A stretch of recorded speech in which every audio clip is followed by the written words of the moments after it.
maisha tuliyokuwa nayo, harakati tulizokuwa nazo, pupa tuliyokuwa nayo katika maisha yetu.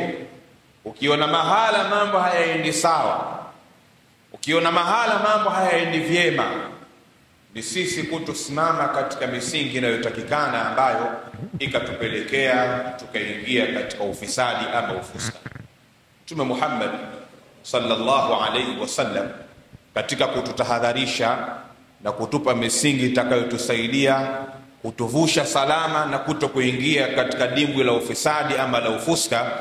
Ikumbuke hadithi ya Abdullah bin Umar radhiallahu ta'ala anhu arda, alipoambia masahaba siku moja bwana Mtume Muhammad sallallahu alayhi wasallam akiwakumbusha, kullukum ra'in wa kullukum mas'ulun an ra'iyati, kwamba nyote nyinyi ni wachunga na kila mmoja ni mchunga na atakuja kuulizwa yanayohusiana na kila anachokichunga katika maisha yake.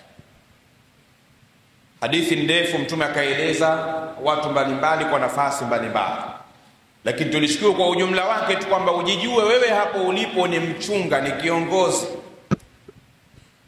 na utakaporejea kwa Allah subhanahu wa ta'ala utakuja kuulizwa juu ya kile unachokichunga ndani ya maisha yako. Ukiwa ni mume, wewe ni mchunga katika nyumba yako. Akiwa ni mke, yeye ni mchunga katika mali ya mumewe.